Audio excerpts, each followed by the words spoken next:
भावना लेके आए ने ਉਹ ਇਸ ਮੰਚ ਤੋਂ ਹੁਣ ਸਾਂਝਾ ਕਰਨਗੇ। मैं बेनती करदा देश के प्रधानमंत्री श्री नरेंद्र मोदी जी ਨੂੰ कृपया करके ਉਹ ਸੰਗਤਾਂ ਨੂੰ संबोधित करना। मैं संगतां ਨੂੰ बेनती करदा संगत जी मैं फिर कहां गुरु तेग बहादुर साहब जी की कृपा ये अलाही बाणी ये मेरे मालिक वालों बनाया गया ऐसा अद्भुत नज़ारा दुनिया च नहीं देखने को दोबारा मिलना। प्रधानमंत्री जी तुहाडे नाल गल करन जा रहे जकारियां दे रूप अंदर स्वागत करियो जे बोले सोनिया।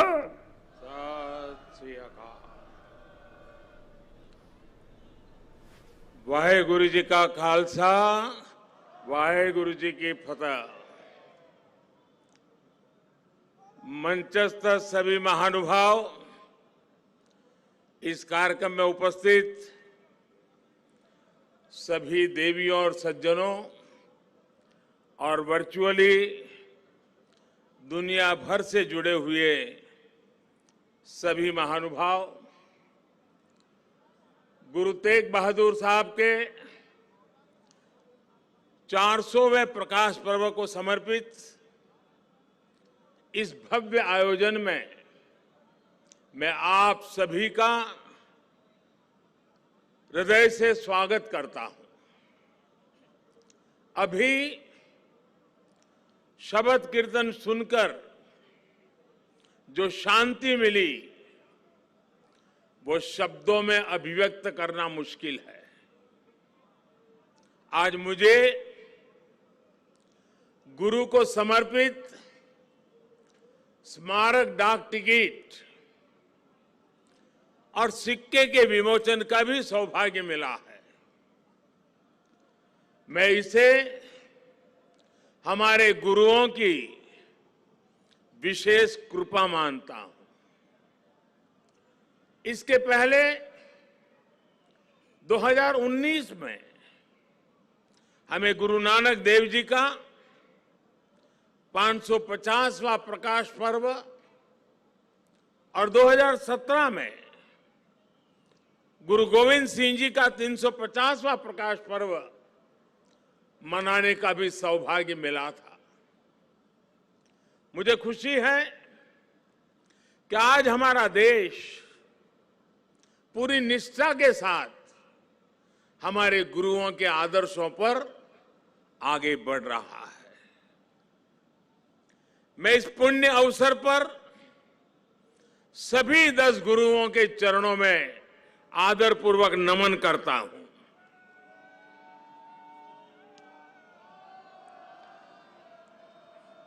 आप सभी को, सभी देशवासियों को और पूरी दुनिया में गुरुवाणी में आस्था रखने वाले सभी लोगों को मैं प्रकाश पर्व की हार्दिक बधाई देता हूं। साथियों, ये लाल किला कितने ही अहम कालखंडों का साक्षी रहा है। इस किले ने गुरु तेग बहादुर साहब की शहादत को भी देखा है और देश के लिए मर मिटने वाले लोगों के हौसले को भी परखा है। आजादी के बाद के 75 वर्षों में भारत के कितने ही सपनों की गूंज यहां से प्रतिध्वनित हुई है। इसलिए आजादी के अमृत महोत्सव के दौरान लाल किले पर हो रहा ये आयोजन बहुत विशेष हो गया है। साथियों, हम आज जहां हैं अपने लाखों करोड़ों स्वाधीनता सेनानियों के त्याग और बलिदान के कारण है। आजाद हिंदुस्तान, अपने फैसले खुद करने वाला हिंदुस्तान, लोकतांत्रिक हिंदुस्तान, दुनिया में परोपकार का संदेश पहुंचाने वाला हिंदुस्तान, ऐसे हिंदुस्तान के सपने को पूरा होते देखने के लिए कोटि कोटि लोगों ने खुद को खपा दिया। ये भारत भूमि सिर्फ एक देश ही नहीं है, बल्कि हमारी महान विरासत है, महान परंपरा है। इसे हमारे ऋषियों, मुनियों, गुरुओं ने सैकड़ों हजारों सालों की तपस्या से सींचा है, उसके विचारों से समृद्ध किया है। इसी परंपरा के सम्मान के लिए, उसकी पहचान की रक्षा के लिए दसों गुरुओं ने अपना जीवन समर्पित कर दिया था। इसलिए साथियों, सैकड़ों काल की गुलामी से मुक्ति को, भारत की आजादी को, भारत की आध्यात्मिक और सांस्कृतिक यात्रा से अलग करके नहीं देखा जा सकता।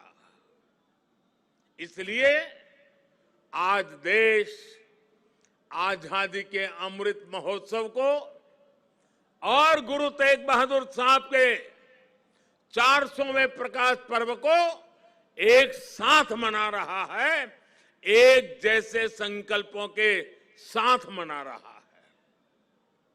साथियों, हमारे गुरुओं ने हमेशा ज्ञान और अध्यात्म के साथ ही समाज और संस्कृति की जिम्मेदारी उठाई। उन्होंने शक्ति को सेवा का माध्यम बनाया। जब गुरु तेग बहादुर साहब का जन्म हुआ था, तो गुरु पिता ने कहा था, दिन रक्ष संकट हरण, दिन रक्ष संकट हरण, यानी ये बालक एक महान आत्मा है, ये दिन दुखियों की रक्षा करने वाला, संकट को हरने वाला है। इसलिए श्री हरगोविंद साहब ने उनका नाम त्यागमल रखा। यही त्याग गुरु तेग बहादुर साहब ने अपने जीवन में चरितार्थ भी करके दिखाया। गुरु गोविंद सिंह जी ने तो उनके बारे में लिखा है, तेग बहादुर सिमरिये घर नौ निधि आवे धाई, सब थाई होई सहाय। अर्थात गुरु तेग बहादुर जी के सुमिरन से ही सभी सिद्धियां अपने आप प्रकट होने लगती हैं। गुरु तेग बहादुर जी का ऐसा अद्भुत आध्यात्मिक व्यक्तित्व था, वो ऐसी विलक्षण प्रतिभा के धनी थे। साथियों, यहां लाल किले के पास, यहीं पर गुरु तेग बहादुर जी के अमर बलिदान का प्रतीक गुरुद्वारा शीशगंज साहब भी है। ये पवित्र गुरुद्वारा हमें याद दिलाता है कि हमारी महान संस्कृति की रक्षा के लिए गुरु तेग बहादुर जी का बलिदान कितना बड़ा था। उस समय देश में मजहबी कट्टरता की आंधी आई थी। धर्म को दर्शन, विज्ञान और आत्मशोध का विषय मानने वाले हमारे हिंदुस्तान के सामने ऐसे लोग थे जिन्होंने धर्म के नाम पर हिंसा और अत्याचार की पराकाष्ठा कर दी थी। उस समय भारत को अपनी पहचान बचाने के लिए एक बड़ी उम्मीद गुरु तेग बहादुर साहब के रूप में दिखी थी। औरंगजेब की आतताई सोच के सामने उस समय गुरु तेग बहादुर जी हिंदवी चादर बनकर, एक चट्टान बनकर खड़े हो गए थे। इतिहास गवाह है कि वर्तमान समय गवाह है और ये लाल किला भी गवाह है कि औरंगजेब और उसके जैसे अत्याचारियों ने भले ही अनेकों सिरों को धड़ से अलग करा, लेकिन हमारी आस्था को वो हमसे अलग नहीं कर सका। गुरु तेग बहादुर जी के बलिदान ने भारत की अनेकों पीढ़ियों को अपनी संस्कृति की मर्यादा की रक्षा के लिए, उसके मान सम्मान के लिए जीने और मर मिट जाने की प्रेरणा दी है। बड़ी बड़ी सत्ताएं मिट गई, बड़े बड़े तूफान शांत हो गए, लेकिन भारत आज भी अमर खड़ा है। भारत आगे बढ़ रहा है। आज एक बार फिर दुनिया भारत की तरफ देख रही है। मानवता के मार्ग पर पथ प्रदर्शन की उम्मीद कर रही है। गुरु तेग बहादुर जी का आशीर्वाद हम नए भारत के आभामंडल में हर और महसूस कर सकते हैं। भाइयों और बहनों, हमारे यहां हर कालखंड में जब जब नई चुनौतियां खड़ी होती है तो कोई न कोई महान आत्मा इस पुरातन देश को नए रास्ते दिखाकर दिशा देती है। भारत का हर क्षेत्र, हर कोना हमारे गुरुओं के प्रभाव और ज्ञान से रोशन रहा है। गुरु नानक देव जी ने पूरे देश को एक सूत्र में पिरोया। गुरु तेग बहादुर जी के अनुयायी हर तरफ हुए। पटना में पटना साहिब और दिल्ली में रकाबगंज साहिब, हमें हर जगह गुरुओं के ज्ञान और आशीर्वाद के रूप में एक भारत के दर्शन होते हैं। भाइयों और बहनों, मैं अपनी सरकार का सौभाग्य मानता हूं कि उसे गुरुओं की सेवा के लिए इतना कुछ करने का अवसर मिल रहा है। पिछले वर्ष ही हमारी सरकार ने साहिबजादों के महान बलिदान की स्मृति में 26 दिसंबर को वीर बाल दिवस मनाने का निर्णय किया है। सिख परंपरा के तीर्थों को जोड़ने के लिए भी हमारी सरकार निरंतर प्रयास कर रही है। जिस करतारपुर साहिब कॉरिडोर की दशकों से प्रतीक्षा की जा रही थी, उसका निर्माण करके हमारी सरकार ने गुरु सेवा के लिए अपनी प्रतिबद्धता दिखाई है। हमारी सरकार ने पटना साहिब समेत गुरु गोविंद सिंह जी से जुड़े स्थानों पर रेल सुविधाओं का आधुनिकीकरण भी किया है।